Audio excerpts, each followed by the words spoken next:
1, 2. Oh, good. This is crazy. Hey, 1, 2, 3, off. Let's go. Done. Called the Z Tread. It goes up to 30 miles per hour. Wait, that's faster than Usain Bolt can run. Yeah, and so it will just kick you out and blow you right out of the gym. The incline goes up to, I think, goes up to 40. So it goes all the way up to here. I can show you. Yeah. So when did you get this?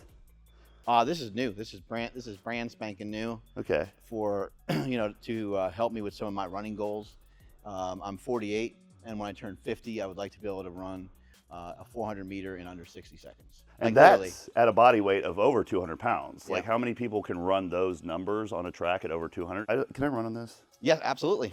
So this is at height of 6, and eventually I'll have this mirror. Like I don't have it set yet, but the mirror is really helpful because I like the emergency button over here. Yeah. Like, oh shit, well, you can't and it's reach also it. so far away. Yeah, I know, dude. That's crazy. Having a mirror to be able to see yourself walk or move. Oh, that's interesting.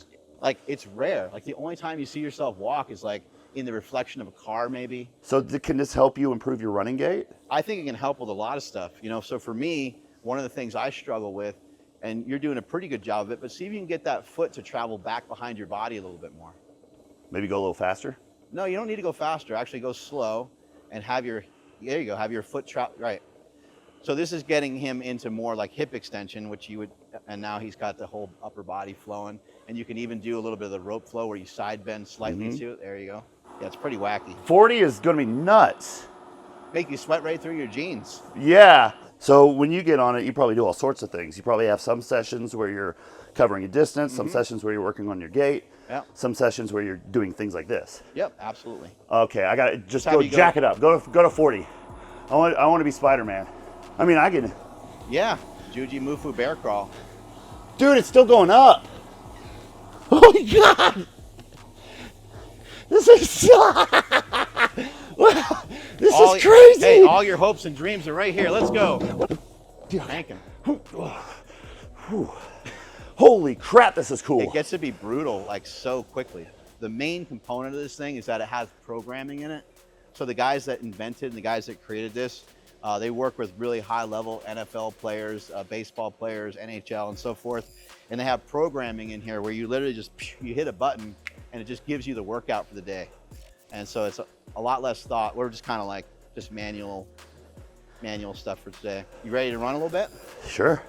I like how it gets. Whoa! Here we go. Wow.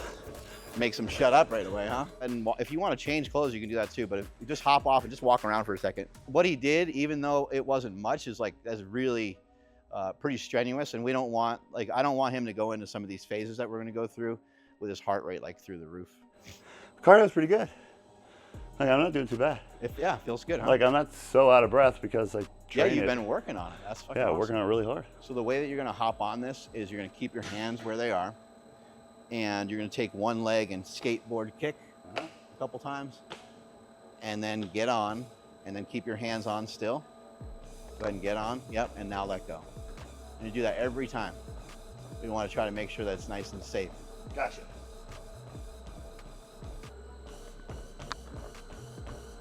There you go.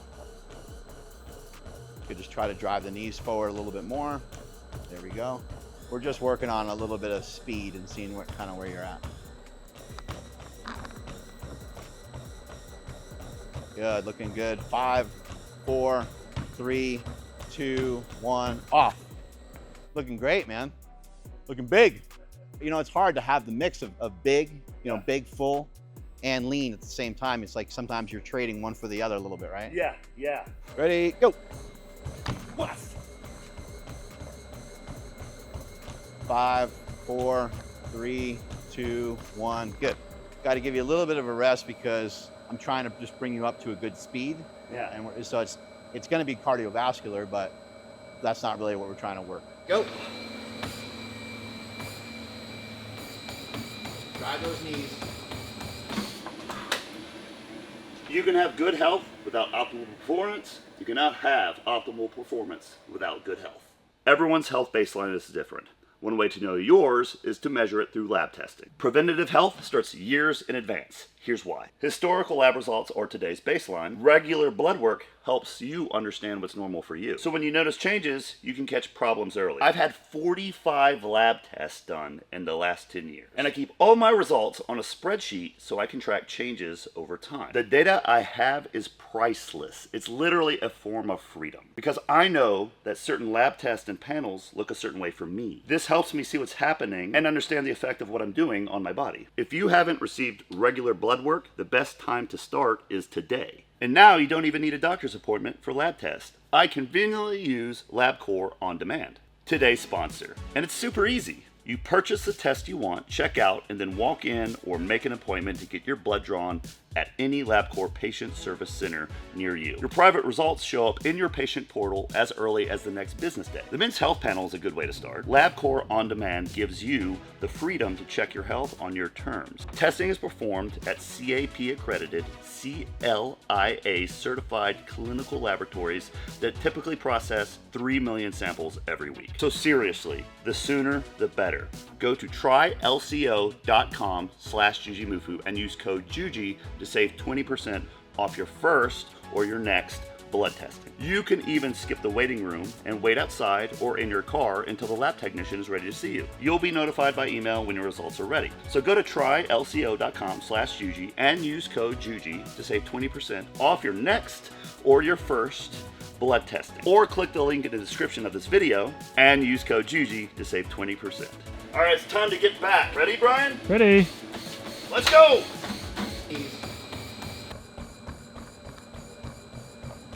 Off. Good.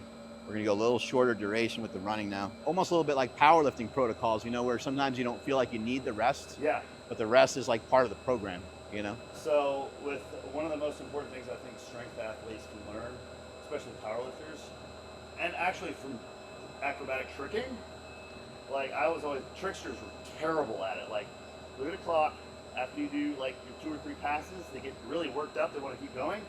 Force yourself to rest 3.5 minutes or so. It's about the perfect time for that type of like high-end, over 95%, 90% effort. You know? I could see that where you're frustrated, you probably feel like you can do the movement, you probably are getting super close. Yeah. But then your form starts to fall apart. Yeah, you just literally need a rest. But you're so excited. Right. Good, drive those knees. Good, off. Oh yeah, you're doing great. You're doing better as we're going.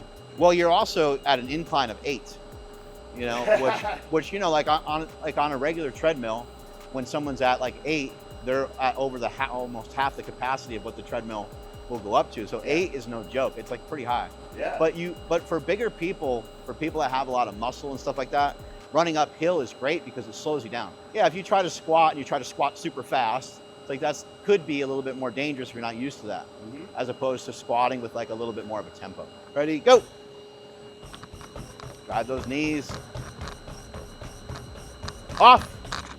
Well, my thing with everybody, whenever I show somebody something, especially if I'm showing somebody something new, I want it to be a good experience. You know, it's a great experience. I'm having a blast on this crazy thing. And what I've learned over the years is like, you're always, and this is the worst thing, because like I know people don't love this message, but you're always better off being like super cautious. You know, if it was my first time showing him deadlifts, even though he's big, I wouldn't be like, hey, we're going to start with 315. I don't really have any idea of like, you know, where your deadlift is at or how much deadlifting you've done. With how big you are, I could assume that you've probably been deadlifting, you know? But I would start him off like I'd start off anybody else, probably with just the bar. And let's see how that movement pattern looks. And then let's strategically work him up. Drive, drive, drive. Off. Honestly, getting off is the hardest part. And really what I'm looking for from him is to try to keep him in this space here. And if he, you know, if he's ahead, it's not too bad, but I don't want him, you know, really scaling back here. And I'm trying to watch the level of fatigue through the legs. All right, ready to rock? Yes. Here we go.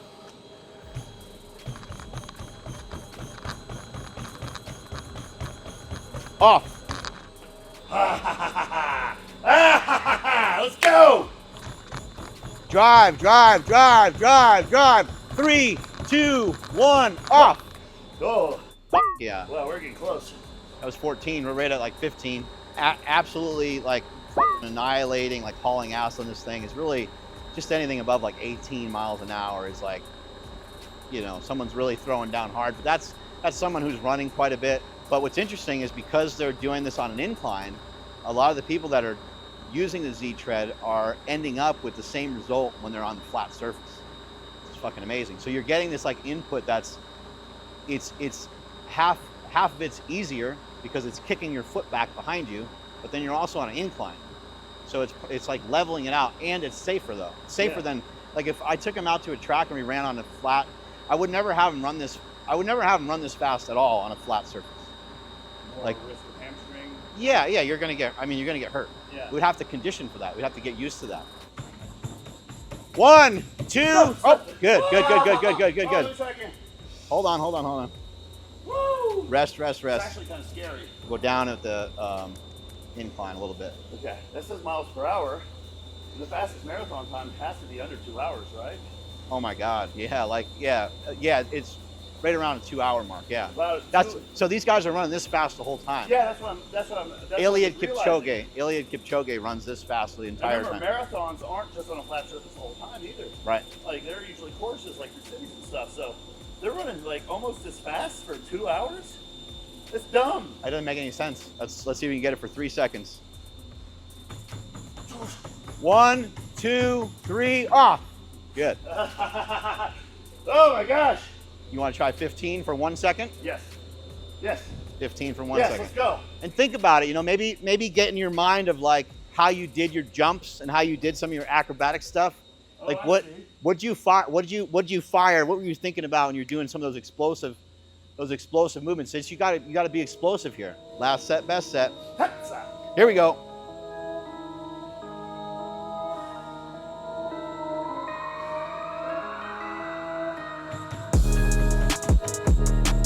Done. Fuck yeah, dude. Woo. He just cued me in. He was like, tap into your tricking stuff. I was like, okay. Oh, here's how fast it goes, by the way. How fast it'll go? Oh my God. 31 miles an hour. I feel like I'm going to touch a fan. Yeah. This is the way I do my my toenails and my fingernails. Dude, you crushed it. That was great. Yeah, Z-Tread. Can we work out a deal? Can I get one of these? All right.